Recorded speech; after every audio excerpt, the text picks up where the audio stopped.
చెప్పండి. సో ఆయన ఏం చెప్తారు అని అంటే ఫలాన్ని ఆశించొద్దు. అండ్ నువ్వు ఏ పని చేసినా వివేకాన్ని కలిగి ఉండాలి. అండ్ వైరాగ్యాన్ని కూడా కలిగి ఉండాలి. సో ఏ పని చేసినా కూడా నువ్వు వీటి గురించి కూడా ఒకసారి ఆలోచించి చెయ్యి అని చెప్పి మనకి ఇంకొక బుల్లెట్ పాయింట్ మనకి చెప్పారనమాట. నువ్వు ఏ పని చేసినప్పుడు ఇలా ఇలా ఆలోచించాలి అని చెప్పి. అది సార్ ఏమైనా యాడ్ చేస్తారా సార్? యా, ఇక్కడ యాక్చువల్గా ఏంటంటే మనం ఈ మోహం అనే దాన్ని వదిలించుకోవాలి అంటే అంటే మనకి ప్రతిదాన్ని మనం ఏదైతే ఇష్టపడతామో ఆ ఇష్టాలను వదిలించుకోవాలి అంటే మనం వినటం, చదవటం, మననం చేసుకోవటం, మళ్ళీ ఈ దేవుడి గురించి, భక్తి గురించి, వీటి గురించి, మనం చేసే పని గురించి, వీటిని వదిలేయాలి, మనం వదిలేయాలి అని చెప్పని ఇట్లా మనం ఇవన్నీ ప్రాక్టీస్ చేసుకుంటే, సాధిస్తూ ఉంటే సాధన ద్వారా ఏమవుతుంది, మెల్లమెల్లగా మనకి వెట్ల నుంచి బయటకు వచ్చేసేసి మనం పరమాత్మ వైపుకి వెళ్ళిపోతాం. పరమాత్మ వైపుకి వెళ్ళినప్పుడు ఏమవుతుంది, ఈ అప్పుడు మనకి ఈ అవసరం లేదు, వినటము, చదవటము, మనకు దాన్ని మళ్ళీ మననం చేసుకోవటం, బైహార్ట్ చేయటం, ఇవన్నీ అవసరం ఉండదు అనమాట. నాకు ఆ శ్రవణం అనేది అవసరం ఉండదు అంటే నాకు ఇప్పుడు చిన్న ఫీల్ వచ్చింది. సార్ మీరు నెక్స్ట్ది చెప్పేస్తున్నారు సార్. 52లోకి వెళ్ళానా? 52 కదా చెప్తున్నావు. 53 చెప్పేస్తున్నారు. నేను 52లో కూడా అదే ఉంది, శ్రవణ మనన నిధి ధ్యాన స్వరూప ఆత్మస్థుచారణ ద్వారా అని చెప్పారు. అది 53 సార్ అది. నాకు 52 ఉంది. ఉమ్. సరే అయితే మీకు పని తేలిక అవుద్ది. ఓకే,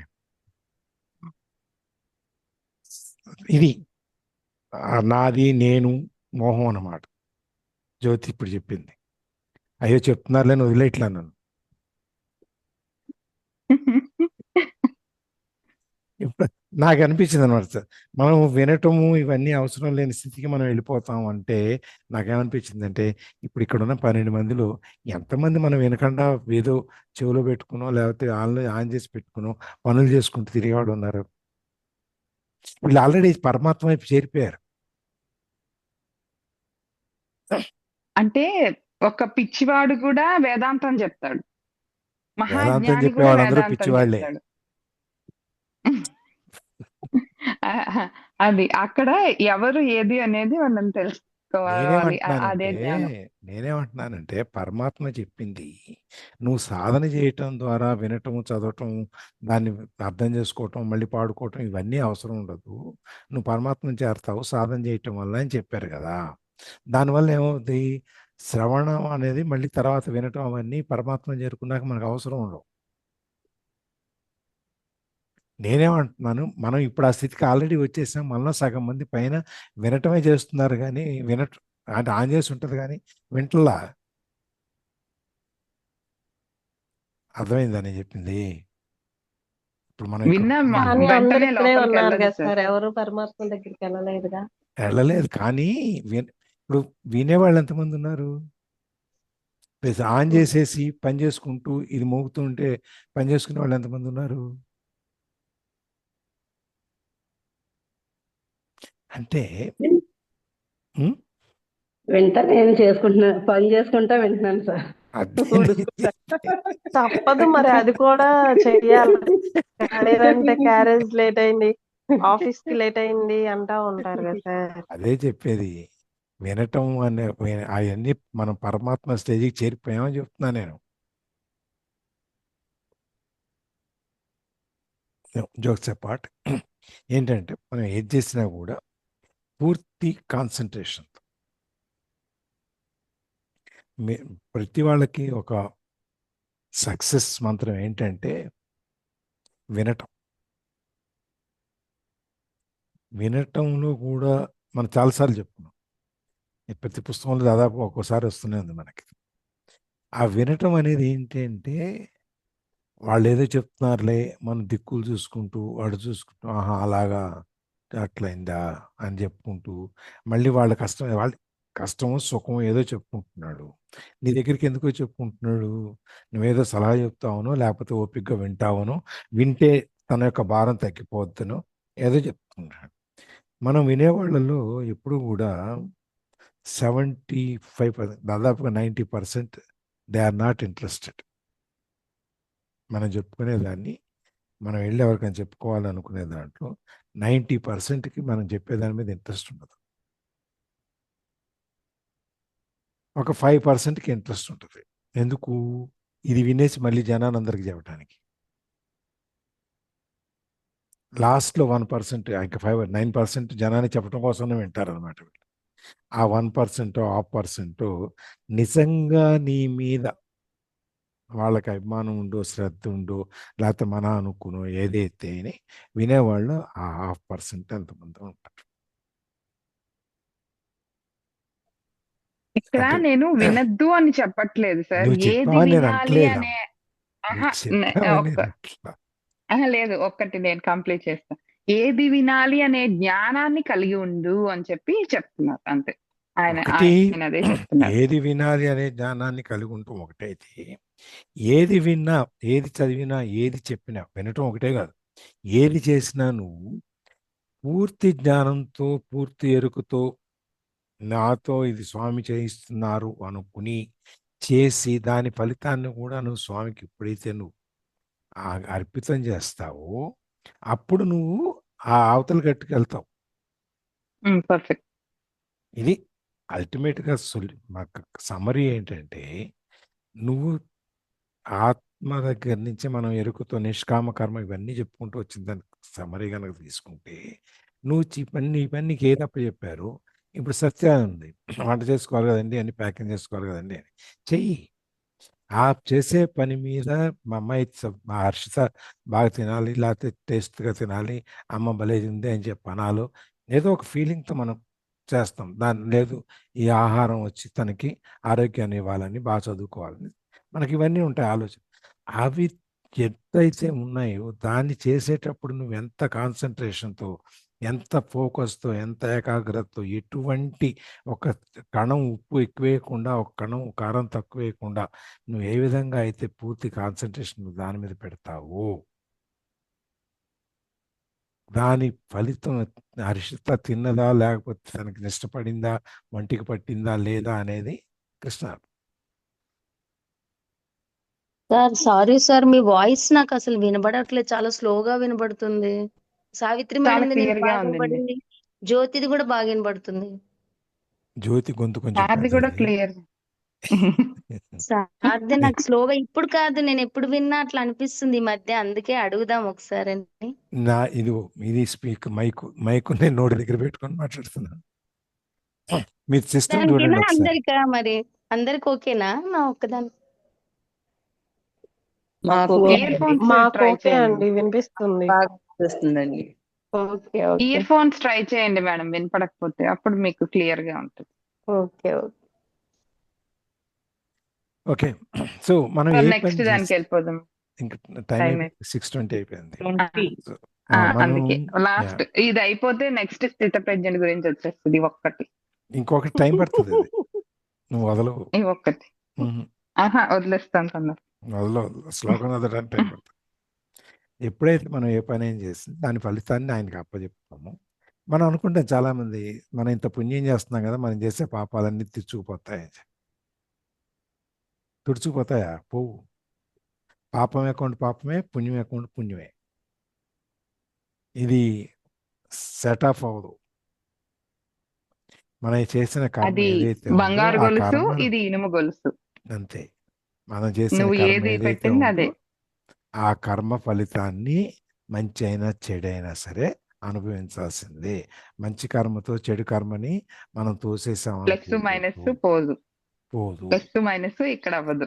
అది కాకపోతే ఏంటంటే, మీరు చేసే పనులు 100 పనుల్లో 99 మంచి చేసి ఒకటి చెడు చేస్తే దాని యొక్క కర్మ ఫలితం అనిపించడం తక్కువ కాలం ఉంటుంది. అది ఫలితం అయితే అనుభవించక తప్ప.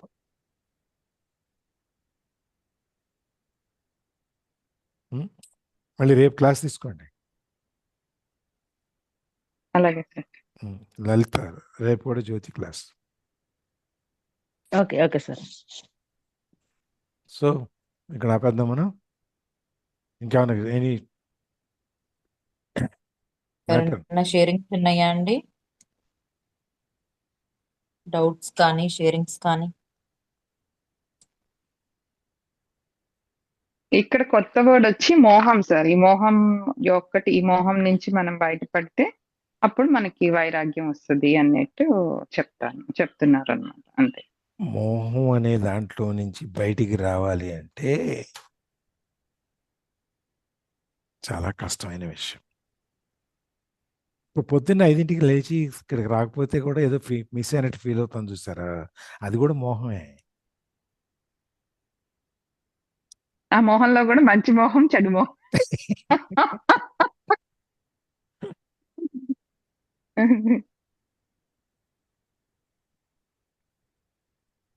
మోహం అంటే వాంఛించటం, కోరుకోవటం.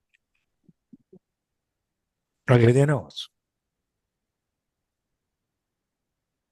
అది దాని మళ్ళా మీద సకామకరం అయిపోతుంది. దాని మీద మనం ఆ మోహంతో చేసేది ఒకటి. ఏది వచ్చినా మంది కాదు కదా అనుకుని చేసేది ఎటువంటి మోహం కా ఏమీ లేకుండా చేసేది వైరాగ్యం. వైరాగ్యం. లేకపోతే ఎట్లా ఉంటుంది? ప్రతి మనిషి మీద, ప్రతి విషయం మీద, ప్రతి వస్తువు మీద నువ్వు వైరాగ్యాన్ని కలిగి ఉండాలి. అప్పుడే కదా ఏదైనా పడిపోయింది అనుకోండి, పగిలిపోతే మనం బాధ వస్తుంది. సో దాని మీద అంతవరకే నీకు రాసి పెట్టింది, అంతా ఎంజాయ్ చేసావు. సో ఇప్పుడు దాన్ని క్లీన్ చేసి పడేసావు. ఆ యొక్క అవేర్నెస్ తో మనము వర్క్ చేస్తూ ఉండాలి ఏది చేసినా కూడా. అంతే. ఇప్పుడు వాడు లేకపోతే నేను చచ్చిపోతాను, ఈ లేకపోతే నేను దూకేస్తాను, ఇవన్నీ కూడా దాంట్లోకి వస్తాయి. దూకమనండి, సార్ దూకుతారు. ఇప్పుడు నిజంగా ఆ లవ్ ఫెయిల్యూర్ అయ్యి ఆత్మహత్యలు చేసుకోవడం బాగా తగ్గిపోయింది సార్ ఇప్పుడు. ఇప్పుడు ఇదంతా కంపార్ట్మెంటలైజేషన్. నేను ఇక్కడ రోజు చూస్తాం మేము, ఊరి నుంచి వచ్చేటప్పుడు, అంటే నేను తప్పు చెప్పట్లేదు, ఎవరిని తప్పు ఉద్దేశంతో చెప్పట్లేదు. ఏంటి ఇప్పుడు కంటే కూడా మొదట్లో ఇంకా 15 ఏళ్ల కిందకి వెళ్తే చక్కగా లంగా ఓణి వేసుకుని వస్తారు మొదటి రోజు ఊళ్ళో దిగినప్పుడు. 3వ రోజు చూస్తే మళ్ళీ షల్వార్ కమీజులకు వెళ్తారు. 5వ రోజు ప్యాంట్ షర్ట్లోకి వచ్చేస్తారు. 6వ రోజు ఇంకెవరితో మోటార్ సైకిల్ తిరుగుతారు. వాళ్ళకి ఏంటంటే వాళ్ళకి ఇద్దరికీ తెలుసు, అబ్బాయికి అమ్మాయికి ఇక్కడ ఉన్నంత కాలమే. ఇంటికి వెళ్ళిన తర్వాత మళ్ళీ వాళ్ళ అమ్మ నాన్న పెళ్లి చేసామంటే అదే చేసుకోవాలి. ఇక్కడ అవసరార్థం అన్నమాట ఈ రిలేషన్షిప్. తిరగటానికో తిప్పటానికో చాలా చూస్తాం మేము. సారీ, కట్ అయింది. ఇంకా అంటే ఎవరో జాయిన్ అయినట్టున్నారు అవతల పక్క నుంచి. చాలా చూస్తాం లేదు సార్, మేము. మీ సిగ్నల్ కట్ అయింది. నాదా? ఓకే. సో ఇప్పుడు ఓకే సార్. చాలా మంది చూస్తుంటాం అనమాట. ఫస్ట్లో వచ్చినప్పుడుకి ఇప్పటికి తర్వాత అసలు పోలికే ఉండదు. ముందు హాయిగా పక్కకి వెళ్ళి బకెటు, చీపురు అన్నీ కొనుక్కొచ్చుకుంటారు మొదటి రోజున. ఇప్పుడు అవన్నీ లేవు. టక్ ఆర్డర్ పెట్టేస్తున్నారు. నా షాప్ కూడా ఎత్తేసాడు బాబు, కొనేవాళ్ళు లేక. మాకు రోడ్డు మీదనే ఉండేది. అన్నీ మారిపోతున్నాయి కాబట్టి మనం కూడా అన్నిట్లో మనం మారిపోతున్నాం. సార్ కాలం మారింది అనొచ్చేమో. కాలం మారలేదు, కాలం అట్లాగే ఉంది. మనం మారుతాం. మనము పాశ్చాత్య సంస్కృతి ఇవన్నీ ఏవో పేరు పెట్టుకొని మన సంస్కృతి అవన్నీ వాళ్ళు నేను ఏదో చదువుతా ఉన్నాను. ఈజిప్ట్లో ఒక మ్యూజియంలో కుచేలుడిది కృష్ణుడిది ఫోటో ఉందట. 4500 సంవత్సరాల కింద ఫోటో. కుచేలుడిది కృష్ణుడిది సార్. కుచేలుడిని కూర్చోబెట్టి కృష్ణుడి పాదాలు కడుగుతున్నది ఉందే ఆ ఫోటో, పెద్ద ఫ్రేమ్. ఐ థింక్ ఉంది అనుకుంటా, చూస్తారు ఉంటే షేర్ చేస్తాను. పంపించండి సార్. ఆల్రెడీ పెట్టారు. పెట్టానా? ఓకే, చూసామండి. రీపోస్ట్ చేయండి సార్, ఒక్కసారి రీపోస్ట్ చేయరా? 4500 years ఓల్డ్ పిక్చర్. అప్పుడు కెమెరాలు ఎక్కడి నుంచి వచ్చాయి సార్? పెయింట్. ఓకే. పెయింట్. ఆ పెయింటింగ్ ఈజిప్ట్లో ఉందంట. అట్లాగే బ్రిటిష్ వాళ్ళు తీసిపోయిన కొన్ని 100,000 సంవత్సరాల కింద అన్ని కూడా ఇంకా అక్కడ ఉన్నాయని చెప్పి చిన్న పోస్ట్ అయితే వచ్చింది. But it was always nice to know that మన ఈజిప్ట్లో ఉంటాం. పైగా ఈ ముస్లిం కంట్రీలో వాళ్ళు పాడు చేయకుండా లైబ్రరీలో పెట్టి ఉంచడం చూసారా, అది గొప్ప విషయం.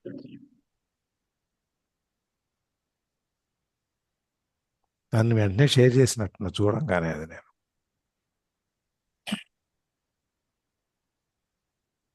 అంటే ఎన్ని మనం మన ఎన్ని కాలం మారింది అంటే సుజాత గారు దాన్ని చెప్తున్నారు. కాలం ఏం మారలేదు, మనం చెడగొట్టాం. మనం అంటే టెక్నాలజీ మారుతూ వస్తుంది కదా సార్, దానికి అనుగుణంగా మనుషులు మారుతూ. టెక్నాలజీ ఇప్పుడు ఏ టెక్నాలజీ మారింది, పెరిగిందని చెప్పండి నాకు. రామాయణంలోను భారతంలోను వాడిన ఆ ఆయుధాల కంటే ఎక్కువ గొప్ప టెక్నాలజీ మనం వాడుతున్నామా? మనుషులకి ఈజీగా అందుబాటులో అదే పుష్ప కూర్చున్న విమానం ఆ దగ్గర. రోజుల్లోనూ ఉంది, విమానం ఈ రోజుల్లోనూ ఉంది. ఆ రోజుల్లో ఎంతమంది ఎక్కిన ప్లేస్ ఉండేది, ఈ రోజుల్లోనేమో టైం లోపల చెక్ ఇన్ అవ్వకపోతే వాడు ప్లేస్ లేదండి అని మనం బయటికి పంపించేస్తున్నాడు.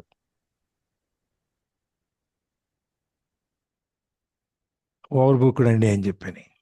మీకు తెలుసా ఫ్లైట్ బుకింగ్కి ఎప్పుడు వాళ్ళు 10% ఓవర్ బుక్ చేస్తారు.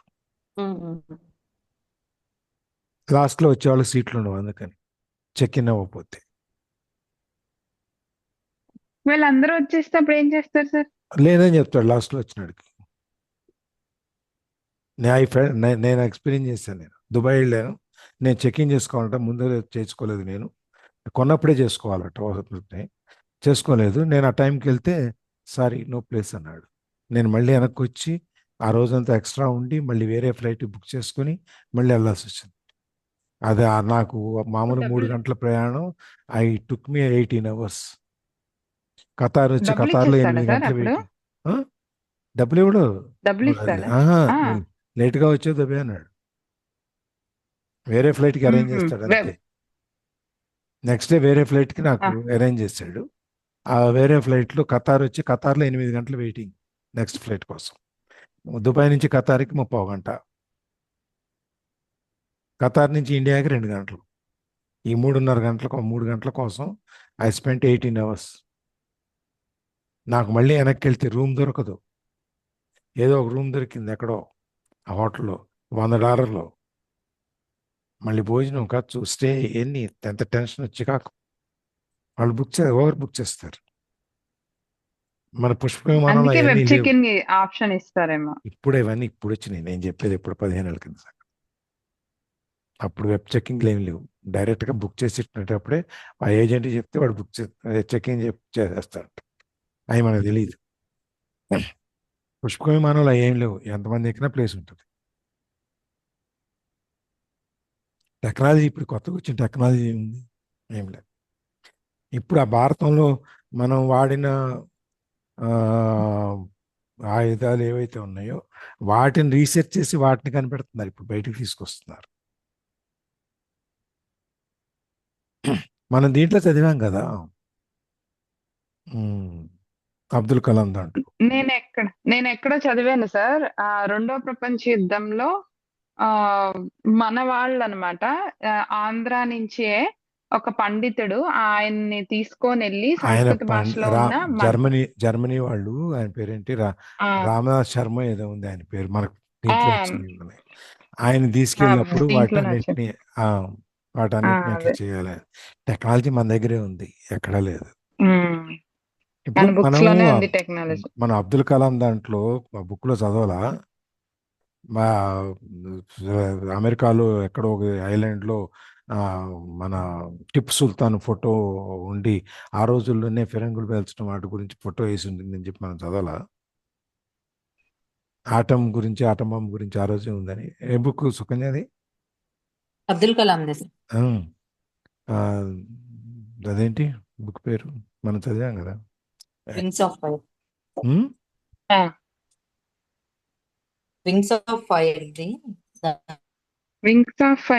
వింగ్స్ ఆఫ్ ఫైర్ దాంట్లో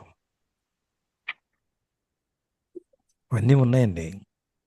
రైట్, ఇంకేమన్నా మాట్లాడుతూ ఉంటే ఇట్లా వెళ్ళిపోతుంటుంది. జ్యోతిని చూసి నాకు వచ్చేసింది ప్రవాహం అంతా.